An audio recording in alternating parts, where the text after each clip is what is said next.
et j'ai lu Matin Libre. Attention, la Sénat proclame les résultats. Deuil dans les fiefs du PRD. Bon, j'ai vu le PRD en train de contester ces résultats-là. Parce que le PRD estime qu'eux, ils ont les 10%. Bon, s'ils estiment qu'ils ont les 10%, ils n'ont qu'à apporter la preuve. La Cour suprême est là pour juger le contentieux. Mais ce que moi je voudrais rappeler au président du PRD, Maître Adrien Ngwedji, mais c'est la 7e législature qui a voté ce code-là. Donc à un homme averti, il devait s'attendre. Quel est le taux qu'il trouvait avant?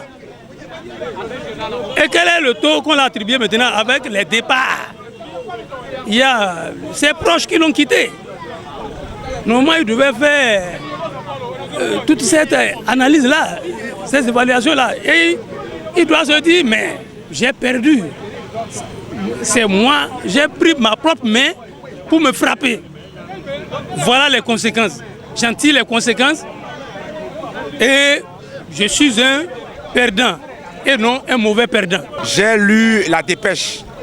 Et le titre qui m'a beaucoup intéressé, c'est le titre de Guy Mitokpe. Guy Mitokpe qui a prophétisé, qui est un prophète qui a vu de loin. Parce que tout ce qui se passe aujourd'hui, Mitokpe l'avait dit. Comme nous sur le terrain ici, nous l'avions dit. On avait refusé au président Ngwedji de ne pas accepter cette loi. Et ils nous ont traité de tout. Ils ont voté aux yeux fermés. Comme eux-mêmes ils l'ont dit. Et voilà où en sommes-nous aujourd'hui. Où PRD n'a pas réussi à avoir un seul maire. C'est triste. PRD n'a pas eu un seul maire. Le président Ngwedji doit réfléchir pour la politique prochaine. Oui, Matin Libre. Quel titre a capté votre attention? 5 départs, 3 arrivées. Pour parler, n'est-ce pas, des résultats des élections communales et municipales. Et ils ont même ajouté que l'UP et FCBE se partagent les villes à statut particulier.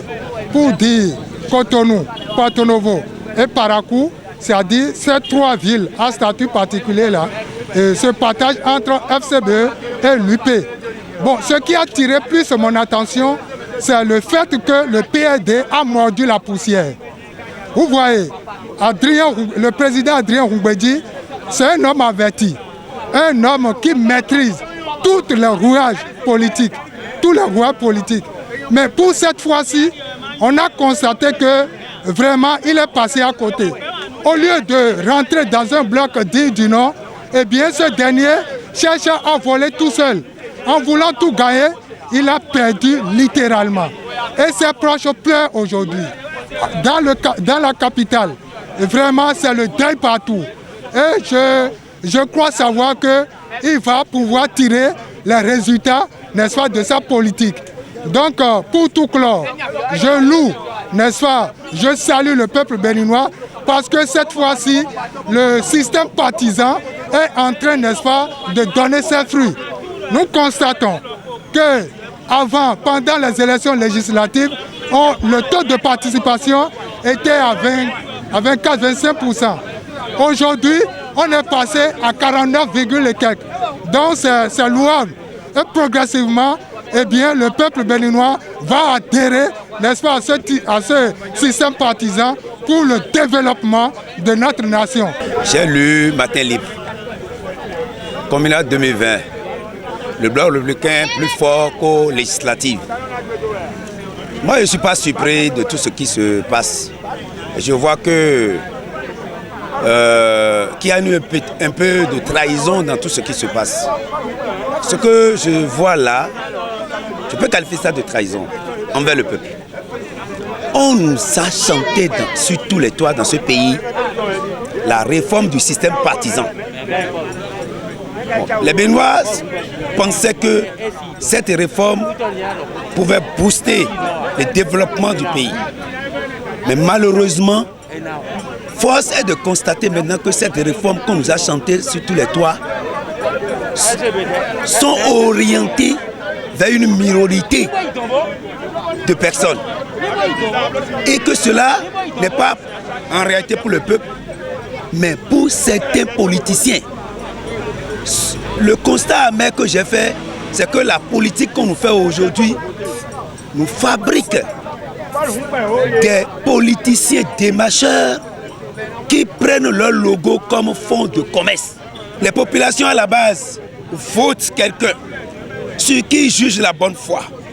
Et que les 10% ils cassent ceux-là. Et les 10% ramènent ceux qui n'ont pas élu. Vous voyez le problème que cela va poser avec le temps. Cela va créer de problèmes pour ces maires qui seront élus contre la volonté de ces populations. Est-ce que ce code électoral a été bien pensé? Ils ne pourront pas être en phase de la gouvernance de ces maires qui seront élus à leur tête. La dépêche, j'ai lu la dépêche, j'ai jeté un coup d'œil sur le matinal, mais j'ai honte pour mon pays. Moi, pour moi seul, c'est pas une élection ça. Car la Cour internationale des droits de l'homme a dit de ne pas organiser les élections. Il n'y a pas eu un observateur étranger sur le terrain. Le taux de participation est très faible.